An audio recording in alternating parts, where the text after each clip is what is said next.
Olá, concurseira! Olá, concurseiro! Tudo bem? Meu nome é Antônio Kozikoski, estou aqui trabalhando contigo a disciplina Noções de Direito Constitucional. Na aula passada, a gente trabalhava a parte de direitos sociais relacionada ao sindicalismo. A gente conversava sobre aquele artigo 8º da Constituição, muito importante, fala aí sobre os sindicatos. Esse artigo 8º, só para a gente resgatar, ele afirmava ser livre a associação profissional ou sindical, observado o seguinte: a lei não pode exigir autorização do Estado para a fundação do sindicato, ressalvado o registro aí no órgão competente, vedadas ao poder público a interferência e a intervenção na organização estatal. A gente compreendeu qual é a relevância desse dispositivo, né? Ele trata aí de autorizar os trabalhadores a reivindicar de maneira efetiva e de maneira coletiva aquelas melhorias que são no julgamento de cada um deles necessárias. Tá legal? A gente falou sobre esse dispositivo e falamos também sobre este inciso 2, que afirma ser vedada a criação de mais de uma organização sindical em qualquer grau, representativa de categoria profissional ou econômica na mesma base territorial, que será definida pelos trabalhadores ou empregadores interessados, não podendo ser inferior à área de um município. Muito interessante, então, esse dispositivo. A gente concluiu que os trabalhadores definem aí qual é a abrangência, né, dos sindicatos, mas nenhum sindicato pode ser menor do que um município. Até pode pegar mais de um município, não tem nenhum problema quanto a isso. Mas pegar, enfim, um mesmo município, ter 2 sindicatos, aí já fica prejudicado. Agora a gente segue a partir deste encontro para falar sobre o inciso 3º, que afirma caber ao sindicato a defesa dos direitos e interesses coletivos ou individuais da categoria, inclusive em questões judiciais ou administrativas. Bacana, golaço, é o que a gente estava falando. O sindicato atua aí na reivindicação de melhorias para a classe que representa. E nestas reivindicações pode fazê-lo tanto em temáticas judiciais quanto em temáticas administrativas, tanto sob a égide aí do Poder Judiciário ou então na esfera administrativa. O inciso 4 afirma que a Assembleia Geral fixará a contribuição que, em se tratando de categoria profissional, será descontada em folha para custeio do sistema confederativo da representação sindical respectiva, independentemente da contribuição prevista em lei. Não é um dispositivo que tende a ser cobrado, não há aí grandes questões da banca, da CESP falando sobre isso, mas traz aí a Constituição a autorização para a instituição de uma contribuição. Essa contribuição, ela justamente serve para fins de otimizar o trabalho do sindicato. A partir do momento que ele arrecada, ele consegue melhorar os serviços, as condições de atendimento e reivindicar, em última instância, as melhorias que a categoria pretende. Inciso 5. Óbvio, ele tem a ver com toda aquela ética de liberdade que a gente já conversou. Diz lá que ninguém será obrigado a filiar-se ou a manter-se filiado a sindicato. Óbvio, não sou obrigado a me sindicalizar. E uma vez lá dentro eu posso sair. Mais ou menos é a mesma ética da associação. Você lembra? Conversamos sobre o artigo 5º, inciso 20, e lá estava escrito que ninguém será obrigado a se associar ou a permanecer associado. Pois bem, é o que está escrito aqui. Ninguém será obrigado a filiar-se ou a manter-se filiado a sindicato. Inciso 6º afirma ser obrigatória a participação dos sindicatos nas negociações coletivas de trabalho. Evidentemente, estas negociações coletivas de trabalho, para terem validade, só podem ser feitas se o sindicato assistir de alguma maneira. Ele tem que estar presente, ele tem que estar lá assistindo a categoria representada. Então, Antônio, quer dizer que a empresa não poderia formular um acordo direto com o sindicato, com os trabalhadores? Claro que não. Precisa esse acordo, né, ser intermediado por sindicato, que tem, ao menos numa perspectiva aí mais romântica, melhores condições de negociar, tem mais traquejo, sabe bem aonde apertar, aonde soltar, tudo pensando na melhoria das condições para os trabalhadores. Na sequência, e essa é uma pegadaça, tá? Esta aqui, cuidado com esse inciso 7. O aposentado filiado tem direito a votar e ser votado nas organizações sindicais. Isso aqui, a CESP já cobrou de todas as formas imagináveis. Já perguntou primeiro, o sindicato não tem direito de votar, o aposentado não tem direito de votar. Mentira, ele tem.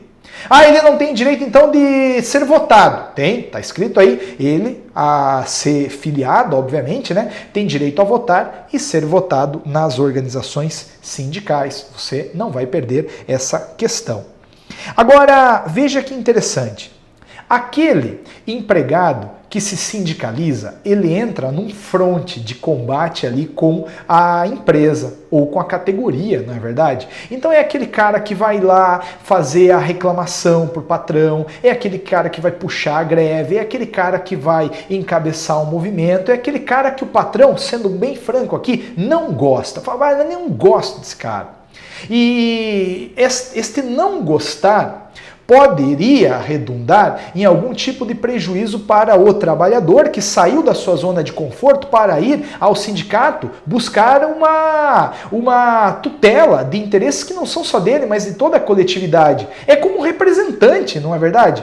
Veja que interessante a Constituição colocou aí nesse inciso 8º. É vedada a dispensa do empregado sindicalizado a partir do registro da candidatura a cargo de direção ou representação sindical e, se eleito, ainda que suplente, até 1 ano após o final do mandato, salvo se cometer falta grave nos termos da lei. Então, como é que é isso, Antônio? Do que você está falando? Vamos pegar aqui uma linha do tempo. Vamos pensar. O trabalhador, ele foi admitido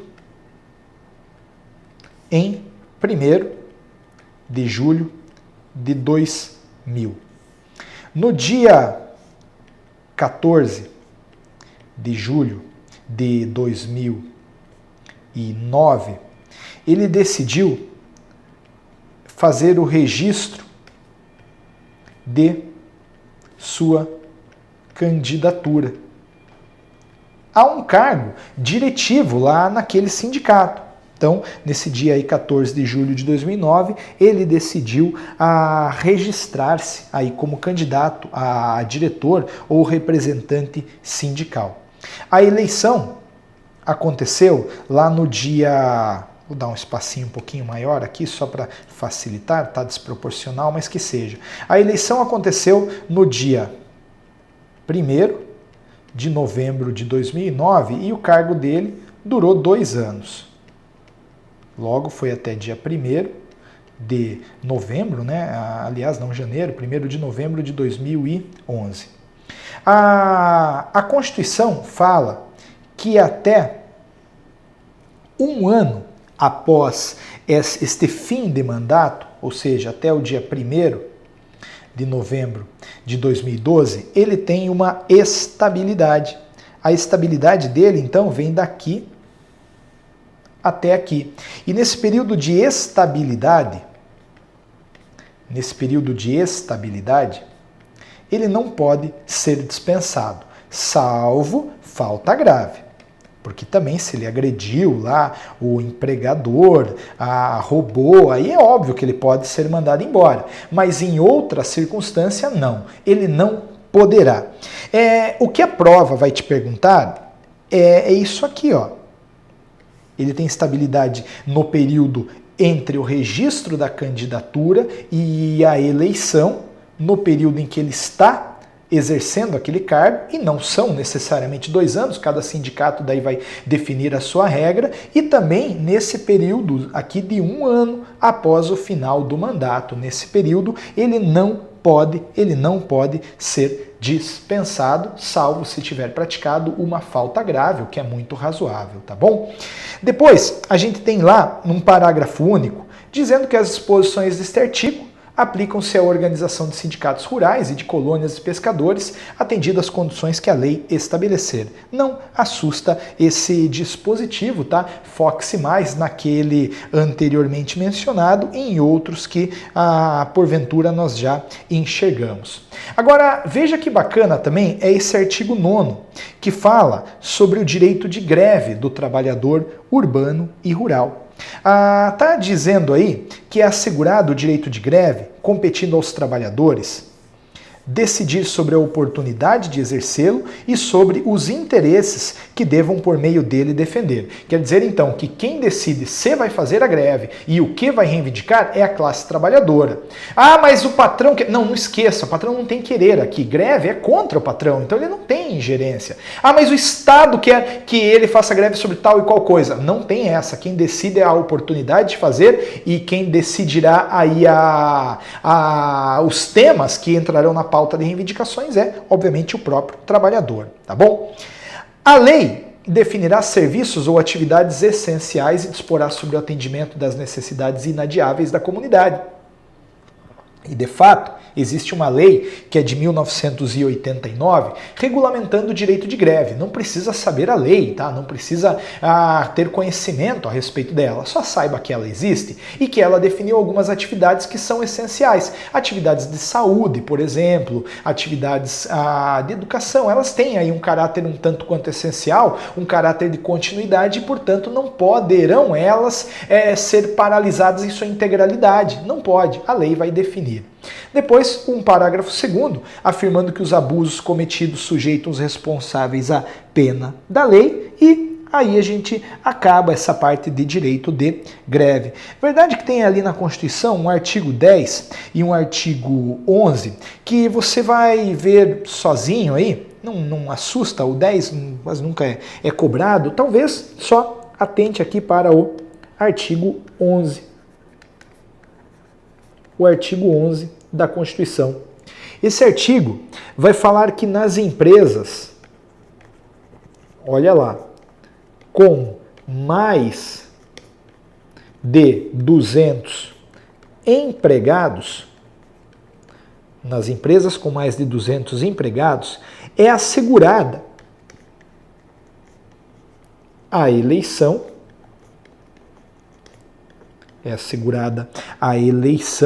de um representante. Para que este representante, Antônio? Qual que é a ideia? O que ele vai fazer? Ele vai promover o entendimento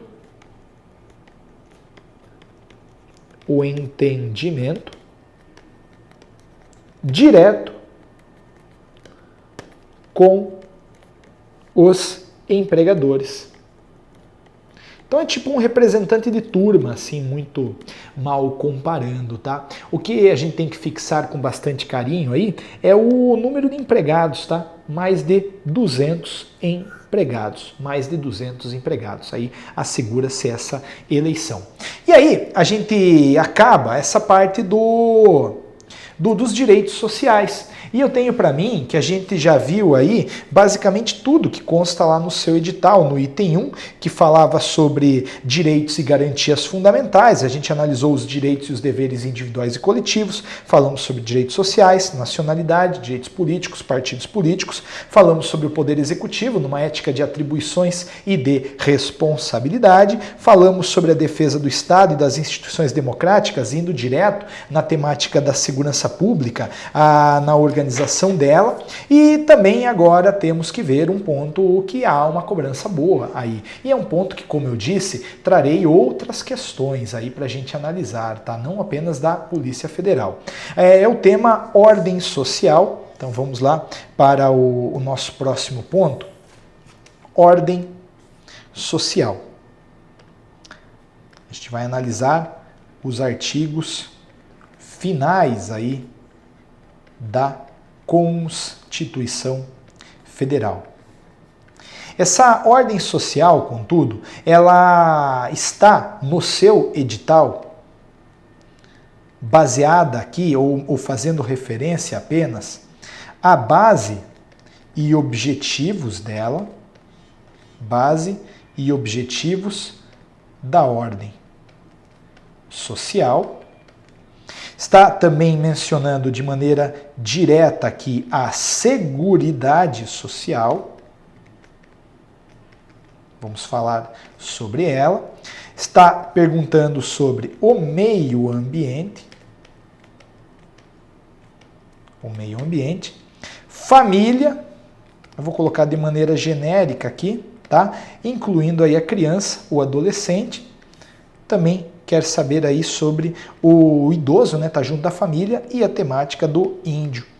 Todos esses temas são relevantes, tá? E tem questões aí da CESP em cada um destes aspectos que a gente começa a analisar agora. Veja aí o artigo 193, que afirma que a ordem social tem como base o primado do trabalho e como objetivo o bem-estar e a justiça social. Isso aqui, só isso aqui, é basicamente metade do ponto que você tem ali no item 4 do seu edital. Cuidado! Veja, a gente acabou de falar que está lá no seu edital a base da ordem social e o objetivo dela. Qual que é a base? Está aí. É o primado do trabalho. É o primado do trabalho. A gente vai, obviamente, trabalhar com essa ideia enquanto base. E o objetivo é o bem-estar e a justiça social. E a gente vai conseguir este bem-estar e esta justiça social através de vários pontos de proteção. A gente vai começar a partir de alguns aí relacionados à Seguridade Social. O que é a Seguridade Social, Antônio? Veja lá, a Seguridade Social compreende um conjunto integrado de ações de iniciativa dos poderes públicos e da sociedade destinadas a assegurar os direitos relativos à saúde, à previdência e à assistência social. Então, saúde, previdência e assistência social. A gente analisa, então, esta Seguridade Social à luz destas três regrinhas aí, ou desses três setores de proteção. Primeiramente, este conjunto integrado de ações do poder público, né, vai voltar-se aí para proteger a saúde, para efetivar a previdência e a assistência social. A gente vai focar aqui em alguns iniciais, tá? E depois vamos analisando outros mais. Então veja só, aliás, até antes de prosseguir, veja que interessante esta questãozinha. Esta aqui já foi cobrada aí na CESP e afirma, né, a Seguridade Social, que pode ser definida como o conjunto de ações integradas de iniciativa dos poderes públicos e da sociedade, destinadas exclusivamente a assegurar direitos relativos à previdência social e à assistência social, tem como um dos objetivos que fundamentam sua organização a diversidade da base de financiamento. Olha, não está certa esta questão, ela foi cobrada aí na prova de 2004 da Polícia Federal, porque ela mencionou que a Seguridade Social, ela busca aí ela é compreendida exclusivamente por uma lógica de proteção à previdência social e à assistência social. Opa, esqueceu aí da saúde. Então integra esta Seguridade Social também a saúde, não apenas a previdência, não apenas a assistência social. Como te falei, foi cobrada já errada, total de respostas aí no site, 1064, taxa de acerto 75,47, o que nos nossos índices classifica a questão como média. Mas tem uma outra interessante para a gente analisar também. Veja que a Seguridade Social, ela tem por finalidade assegurar exclusivamente os direitos relativos à saúde, mediante um conjunto integrado de ações de iniciativa tanto do poder público como da sociedade. Antônio, não é exclusivamente da saúde. A gente já entendeu que a Seguridade Social, ela volta-se à promoção da saúde, da previdência e também aí da assistência social, tá bom? Tudo como já constava no artigo 194. Então, esta questãozinha aqui está errada. Aqui a gente não tem índice porque não vem ao caso, não é uma questão da Polícia Federal, tá bom? Agora, aquele mesmo artigo tinha lá um parágrafo único, afirmando que compete ao poder público, nos termos da lei, organizar a Seguridade Social com base nos seguintes objetivos: universalidade da cobertura e do atendimento. Então, a saúde, a assistência social e a previdência social devem ser o mais universal possível. Isto é, devem atender o maior número de pessoas. Não tem como a gente restringir o acesso a tais pontos, tá legal? Depois a gente tem a uniformidade e equivalência dos benefícios e serviços às populações urbanas e rurais. Por tudo que há de mais sagrado, não vamos diferenciar urbanos e rurais. Numa temática de previdência, por exemplo, não faria sentido aí uma diferenciação odiosa que buscasse prejudicar alguém que é de uma comunidade rural ou alguém que é aí de uma comunidade talvez não rural. Depois, a seletividade e distributividade na prestação dos benefícios e serviços, irredutibilidade dos valores dos benefícios. Então a gente vai falar muito em previdência social e em benefícios. As pessoas têm direito a tê-los e esses valores são irredutíveis, sem sombra de dúvida. Depois, equidade na forma de participação no custeio, diversidade da base de financiamento. Então, quem vai financiar esta Seguridade Social não é apenas uma única base de financiamento. A gente vai ver que são várias as bases aí que vão dar dinheiro para o Estado a fim de que ele possa realizar estas missões aí na saúde e na previdência e na assistência. Já já a gente chega lá. E depois você tem aí um caráter democrático e descentralizado da administração, mediante gestão quadripartite, com participação dos trabalhadores, empregadores, aposentados e do governo. Então veja que interessante. A administração desta Seguridade Social, deste conjunto integrado de ações que devolverá para a sociedade saúde, previdência e assistência, nunca se esqueça disso, nós falaremos em uma administração quadripartite. Quadripartite. Nela estarão trabalhadores, empregadores e aposentados e o próprio governo. Então todo mundo soma esforços aí para fins de efetivar esta Seguridade Social, tá bom? Atenção para esse ponto. O artigo 195, ele vai começar a falar justamente sobre estas fontes de custeio aí da Seguridade Social. A ideia é a seguinte: como é que a gente devolve para a sociedade saúde, previdência, assistência? Da onde que o governo tira dinheiro? Veja aí, a Seguridade Social será financiada por toda a sociedade. Por toda a sociedade, de forma direta e indireta, nos termos da lei, mediante recursos provenientes dos orçamentos da União, dos estados, do Distrito Federal e dos municípios, e das seguintes contribuições sociais. Então, o empregador, do empregador, da empresa e da entidade a ele equiparada na forma da lei incidente sobre folha de salários e demais rendimentos do trabalho pagos ou creditados a qualquer título à pessoa física que lhe preste serviço, mesmo sem vínculo empregatício. O que a gente está falando então? A gente está falando que será instituída uma contribuição social a ser paga pelo empregador. Esta contribuição incidirá sobre a folha de salário. Então, se a minha folha de salário é 10 mil reais, eu terei que pagar algo a mais para o governo que reverterá esse dinheiro justamente para a saúde, para a previdência e para a assistência social. Atenção para esse ponto.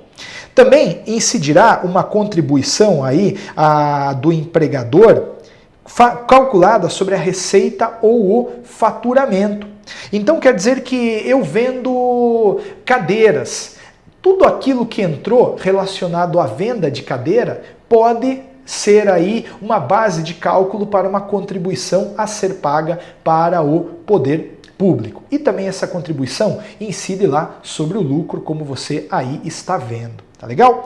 Bacana esse 195. Mas não é só o empregador aquele que vai pagar essa contribuição social. Você também tem aí que compreender que o trabalhador e os demais segurados da Previdência Social, eles vão pagar. Eles vão pagar. Só que não incide, obviamente, contribuição sobre a aposentadoria. E também há uma contribuição calculada sobre a receita de concursos de prognósticos. Meu Deus do céu, Antônio, o que é isso? Veja, quando você pega lá, joga na Mega Sena, você vira o canhotinho e tem lá tantos por cento vai para a saúde, tantos por cento vai para assistência, essa é a ideia. Então, o concurso de prognósticos é esse concurso de números, de loterias. Aquela receita gerada, ela vai ser base de cálculo para uma determinada contribuição que o poder público cobrará. E também o importador de bens ou serviços do exterior, ele acabará sendo aí chamado a fazer o pagamento desta contribuição. Então, muito cuidado com essa temática aqui de seguridade social. Antônio, esse tema é muito denso, né? Eu talvez não tenha te falado no início, ele é extremamente denso, mas a gente pode tentar aí, revendo alguns slides, canalizar as nossas atenções para aquilo que inicialmente a banca mais cobra. Primeiro, a gente já entendeu o que é a ordem social, né? Ou qual é a base, qual é o objetivo dela. Essa ordem social, ela vai compreender a Seguridade Social, que por sua vez vai cuidar aí da prestação da saúde, da previdência e da assistência social. Quem é que aí tem algumas questões, né? Já vimos como a banca tem cobrado, tem alguns objetivos aí desta Seguridade Social, isso aí tem que dar uma boa olhada e tem que entender que quem vai pagar para que a gente tenha a saúde, a previdência e a assistência são estas pessoas aí, empregador, trabalhador. Vai haver também uma contribuição sobre a receita daqueles concursos lá lotéricos, por exemplo, e o importador.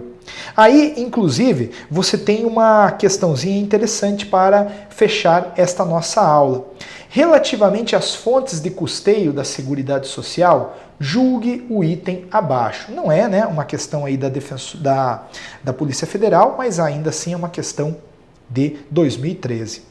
A Seguridade Social tem como únicas fontes de custeio, além dos recursos advindos dos orçamentos da União, dos Estados, do Distrito Federal e dos municípios, as contribuições do empregador e do trabalhador. Isso está errado. Está errado por quê? Porque a gente viu que incide ali uma contribuição sobre a receita dos prognósticos, não é verdade? E também incide lá uma contribuição paga pelo importador. Então atenção para esse ponto. Antônio do céu, esse tema é chato. Eu sei que é. E você vai ter que ter muita paciência, muito cuidado, vai ter que estar ciente de que aqui é letra de lei pura, você vai ter que sentar, vai ter que ler, vai ter que se envolver com esse tema, mas vai, obviamente, lograr a aprovação. A gente vai trabalhar com outros assuntos nas próximas aulas. Meu amigo, minha amiga, obrigado pela sua paciência, um grande abraço, nos vemos lá no próximo encontro.